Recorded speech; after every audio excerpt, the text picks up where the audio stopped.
Hey, Ahmaad, meet Joseph Ahmaad, okay? Ahmaad now. But yeah, hey, Joseph, how you doing? Hey, Ahmaad, it's an honor, man. I'm saying humbly. Hey, thank you. It's an honor to be here, Joseph. You know you're in your car, right? You can take that mask off. And he can turn on the AC because he's sweating like it's 1928. Come on, man. Hey, I am in Florida. It is, it ain't gonna cool down until about January. It ain't. You don't have no hair, so you ought to be fine. Well, that means I don't have it. You lost that 20 years ago. Thank you. What? No, longer than that. No hair. I ain't got nothing to catch it with.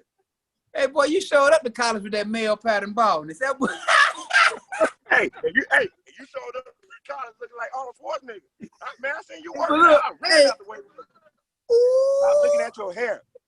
You handsome? All right, man, you working. I still got all of it, though. I'm gonna check you up.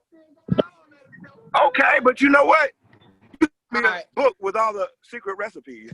All right, man. So look, we gonna go ahead and get started, though, man. Because I told my wife, I said, he kind of looks like a he kind of looks like a black Bam Bam from the flip side. I think he looks like a white. I think he looks like a white Bam Bam. I'm colorblind. That's why you ain't got no hair now. Yeah, see, that doesn't matter. The color of my hair will matter if I had some. But anyway, let's go. Ladies and gentlemen, welcome back to another episode of the Marvin Constant Show. I'm here with my co-host, Joseph. What you got, Joe? Marvin, I want to thank you for letting me be a part of this show on the CTS network. But I got to say something, Marvin. What's that, Joseph? I'm happy. I got to say two things. I'm happy football season is back. And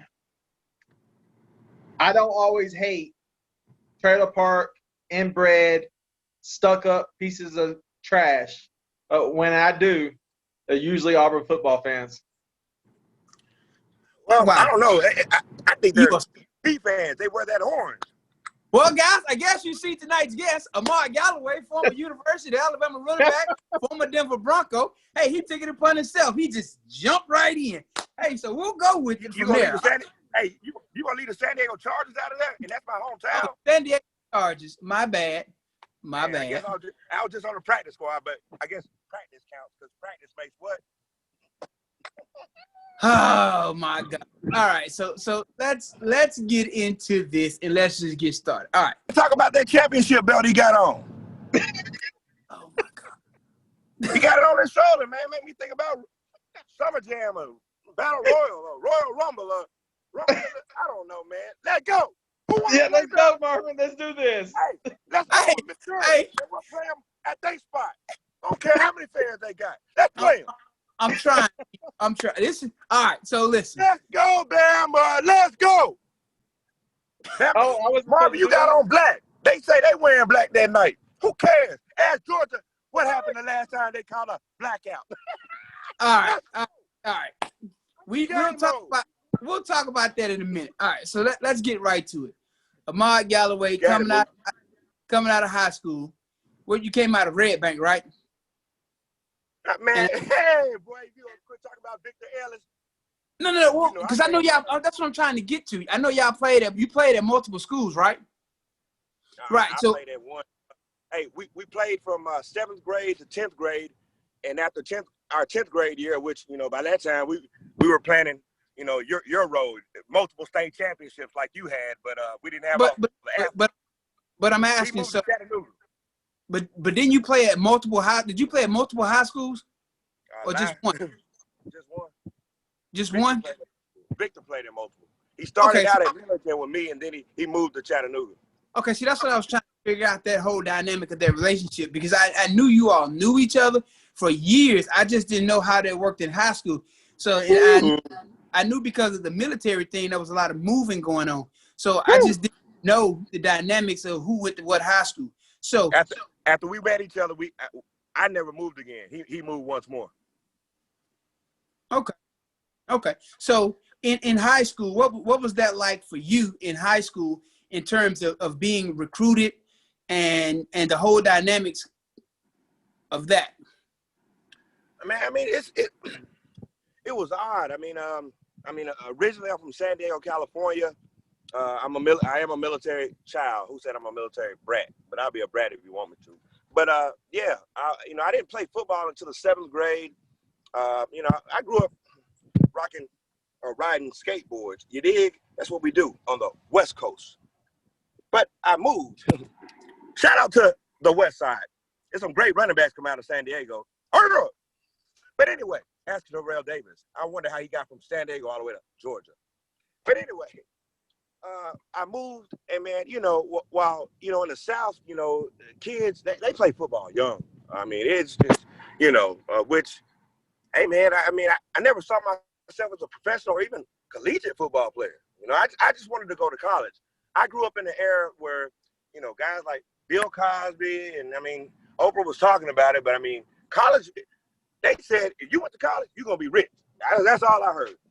Whether it was a different world, Cosby Show. Hey, I want some money. You hear me? All right. So I went to Alabama and not Alabama. Well, that's what I want. That's what I wanted to ask you about. What role did your friendship with Victor Ellis play in you picking Alabama over your home school of Tennessee and other colleges that actually offered you? Because I'm pretty sure that come on, now you call Tennessee my home school? How about San Diego State might be my home school? Well, I'm just saying in terms of the state that you were residing in at the time when you committed to Alabama, did your friendship with Victor play a role in you picking Alabama over other schools? Man, you know how to ask that question. Initially, I committed to Notre Dame. I just, when they used to send those letters, man, that helmet, it just did something to me. It was a name, I just like, man, Notre Dame? I am a smart guy. That might be a good place for me. But I also thought about Vanderbilt. Stanford had just fired Tyrone Willingham that year. So I was committed to Notre Dame. And, again, Victor is playing in Chattanooga by this time. But he says, hey, man, if nothing else, man, just come visit Bama with me. They're the biggest school recruiting me. It's like, all right, why not? It was an unofficial visit. Man, Bama got blasted by LSU. I switched my commitment. Man, I had a great time. I saw the academic side of Bama. I fell in love, Mook. Who they be like, who you calling Mook? Man, I did. Which, I'm somebody that's real firm on commitments. I don't like switching. I was set. But man, I went to Bama and I fell in love. Not only look, I'll be honest. During the visit, I forgot I was with my friend. I fell in love. But at the end of the day, I knew being in college with him, we will be each other's accountability system. Right. Okay. So going into Bama, your freshman year, you were redshirted along with myself. How did that red shirt motivate you moving forward to improve upon your craft to make you a more complete or a better running back? It made me work, Moog. I was hurt. I had rushed for 2,500 yards back to back. I just used to be in that bell cow, and then, so good. Just people just have crazy expectations. First of all, me and Justin Timberlake are from the same high school area, okay? But, they just follow me more. I don't know why I would follow him. That dude's loaded. But anyway, they're excited about football in that region. But, I was ashamed when I came home, which, we still went to class. The guys would travel. Mook, I go home. I put my car in the garage. I was hurt, And then they'd be like, why ain't you playing? I'm like, you don't watch that number 37 run up and down that screen? But it gave me an extra year. It gave me an extra. It was tough, Mook. I didn't like it. But, it's funny you say that because it was tough. Because when they redshirted me, I was like, hold on. You're going to redshirt me? That's why every day in practice, I made it a point to shut practice down. Ooh, and I had the coaches mad every day. Talking about just let them run the play. No, I'm not going to let them do nothing because they're redshirted me. That's what I used to do. They'd be like, do what the car said. I'd be like, man, get out of here. I'm going to do what my instinct tells me. Then I throw the ball up in the sideline. Coach Galloway and Ivy Williams used to stay mad. Like, just let him run the play. Oh, like, man, let him do nothing. The coach used to stay mad at me. all I used to be was like, please don't put Marvin Constant in against me. I'm like, keep playing that other guy who left. Because my guy better than him. I'm glad he left. I always thought you were better than him. Oh, boy. And I mean that. And I mean that. Ahmaad, y'all Yes, crazy. sir. Hey, you played back up to Sean Alexander, and in 2000 you traded snaps with Santonio Beard. My question is very elementary. Do you feel like you was capable to carry the team in 2000 as the main running back? In 2000, definitely. In 2000, I had just come off my second 8A game MVP. I had won the I like the practice player. They looked at starting a running back in front of me, which all of us are close that play together. So we know who we're talking about. We just don't mention names. But they started a running back in front of me that had missed the entire off season due to academic reasons. And so I had a chip on my shoulder. I had just won spring MVP twice. I was the first one to do it. Shout out to DJ Hall, who comes after me. I always like setting the tone. I love the practice. You hear me? Because that's where you get better. But anyway, practice makes perfect. So I just, I got tired. I felt very disrespected because I was a great academic student. I was everything that you would want to recruit. I had one rule. Hey, you can't offer me money. Man, my dad is a retired warrant officer from the Navy. I mean, he's done so much to me. I mean, for me, it would kill me for all that he's done for me if anything was illegal about the recruiting process. I mean, my dad was amazing. So that's why I was just like, hey, the only thing that'll turn me off, you can't offer me money. So, it was tough. Like I said, I redshirted, but I mean, things just worked out.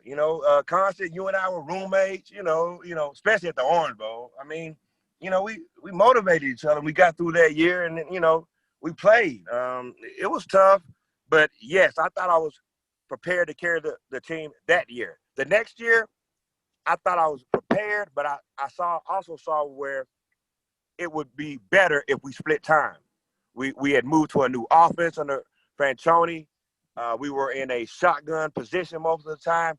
Santonio Beard was an awesome back in terms of speed and being able to cut. I mean, he's my buddy, but I thought he was a better shotgun back to me. Well, in your junior year, you rushed for 230 yards against Vanderbilt. And might I add, you also ran 130 yards against that team that nobody likes. Do you feel like that was your coming out year, the following year, your junior year? Well, my senior year, I thought it was a little bit better, where people might have got excited. And I showed a glimpse. I mean, I had a real good junior year. My father sat me down. Oh, yeah, he did. We were walking around the apartment complex. He says, if you don't turn it on, that guy behind you, he's honest. He said, he don't catch you. He said, you're playing like you got things on your mind. So that next year, I'd already set the tone. I mean, whether it was the first game, second game, Middle Tennessee State, up until the third game, I was like, hey, look, I want to be the lead dog. You go get it the next year, Santonio. So the first three games, I came out like I don't want to split any time. Because when I split time with him, he outrushed me in the Iron Bowl. We love to tell that story. All right. Now, as you move through your career, you talk about elevating your game, taking it to that next level. So my question is, what lessons did you learn from Sean Alexander that impacted or made you think differently about the way you played the game? Well, Sean Alexander ran for 290. What? Come on, guys. 290. Everybody knows the LSU game. He ripped LSU apart. And the very next week, he didn't start. But there were some things that Sean needed to work on in his game. And the guys in front of him were good. They were complete backs. It just reminded me at my first game against Vanderbilt. I'm thinking I'm all good, and I'm like, man, especially since the first play, that I got the ball, Ivy Williams looks at me and says, can you do it again next week? Man, listen to me. Sean Alexander ain't starting next week after them 290-something. I was like, hey, man, I want to be a complete back. I want to catch the ball. What people don't know about Sean Alexander, great blocker. Great blocker. He got decent hands. We all just give us the ball. Me, my Reed, we ain't got great hands, but we'll work on them or we ain't going to play. My Reed was a great back. We were fighting for time. Hey, don't forget about Harvin Richard. He's a squirt, but he played in front of us. He's tough. He blocked. He'd catch. So, just made me work. I just wanted to be a complete back. Right. Okay. Now, you suffered an injury. When you suffered that injury, how did that impact you in terms of your overall mental state and your confidence when it came to playing the game?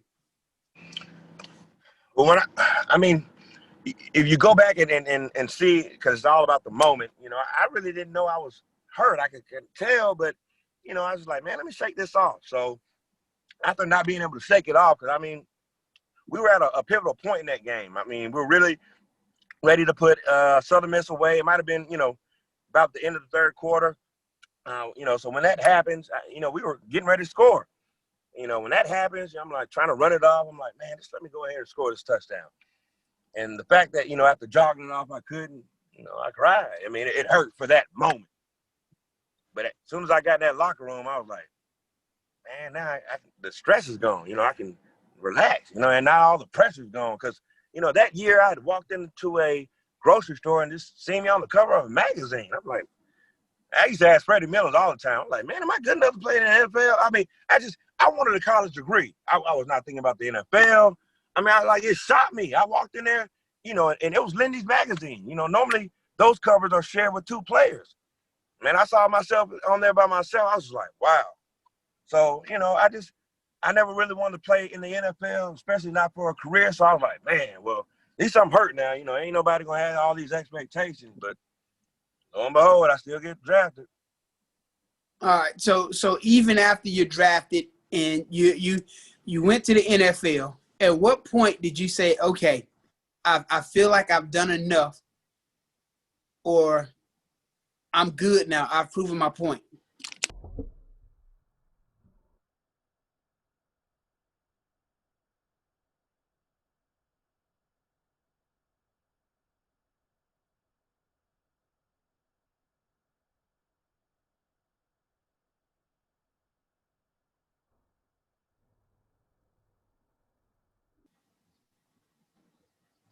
The hell?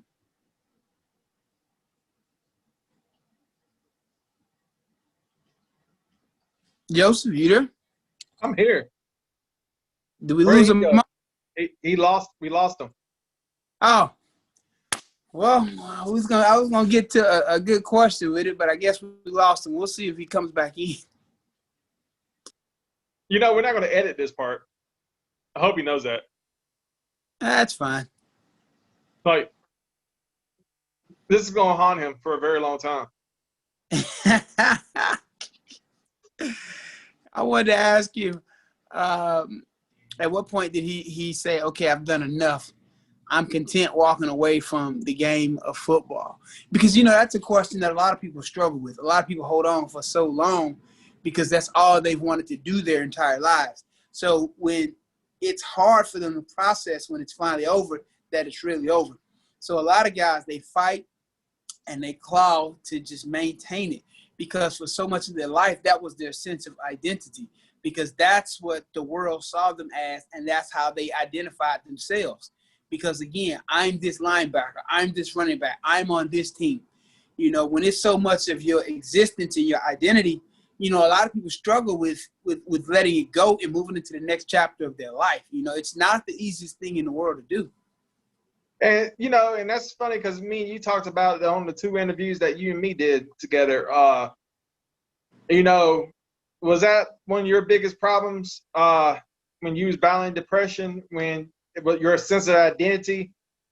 Right now your sense of identity is you're a school teacher. Well, leaving Alabama, my biggest reason for leaving Alabama was for me to get healthy and get myself back together. I just didn't see that happening at Alabama, because again, the coaches wanted me to go back to the same doctor who operated on me the first time. I'm like, I'm not doing that. So, I had to step away to get my own doctor, Dr. Kane in Birmingham, who works with Dr. Andrews. Shout out to Dr. Kane for doing an amazing job on my knee. Literally, man, that thing, it works better than my other knee these days. It's like clockwork. But I knew I had to step away for my own benefit because of the things that were being pressured me to never touch me again. So once I was back healthy and able to play, playing arena football for a few years, and then the Dolphins seen I was healthy, so they bring me in for a workout, as a free agent, and I had other opportunities even after that. But for me, it was like, okay, you were told you were going to walk with a limp for the rest of your life. You never run again. You never play football again. Gentlemen, sorry, we had a technical difficulty with Mr. Ahmaad Galloway. We did lose him. That's one of the downsides to actually using video these days, because you can't do in person, due to COVID. So, it comes with the territory. But again, we just want to thank you for tuning in to another episode of the Marvin Constant Show, sponsored by Carolyn's Treasure Shop. Look forward to seeing you again soon. Good night, people. Whoa. First off, let's tell the people what they're going to miss. What you're going to miss is details on the fish story that we left with Terry Jones Jr. You missed the time. They're going to miss the story about how hard Marvin Constant hits the running backs at Alabama. We're going to miss how much Mr. Galloway hates Auburn. We're going to miss all that. We're going to miss all of that, Yeah, it's funny. You talk to a lot of guys who I played with. In practice, like literally, they would go the other way. It's like they didn't want no parts in it. Like, yeah, we're going to leave that dude over there. We're going to go find somebody else to go against. Yeah, I was like, I can't get nobody. Nobody wants to line up with me. I would have lined up against you if I was drinking. Well, ladies and gentlemen, just like Mr. Marvin Constant said, Marvin, I want to thank you again for allowing me to be a part of this. It's an honor, it's a privilege knowing you. I consider you my friend. I consider you my business partner till we start making some money. And till next time, Marvin, sign us out one more time, because you know what? The fans love the sound of your voice. Ladies and gentlemen, again, thank you for tuning in to another episode of the Marvin Constant Show with my co-host Joseph, sponsored by Carolyn's Treasure Shop. Until next time, people, see you soon.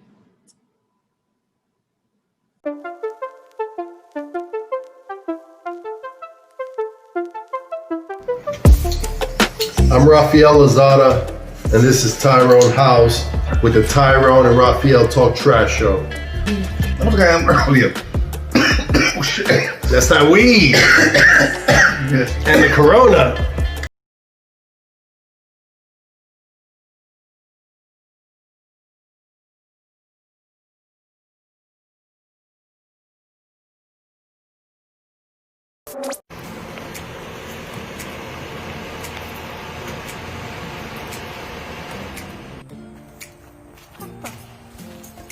Kelsey!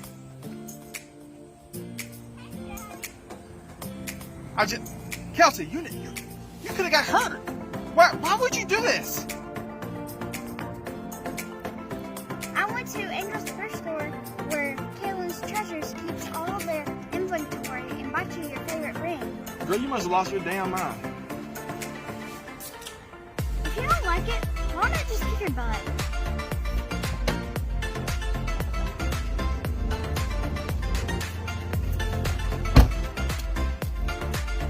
Kelsey, I'm sorry.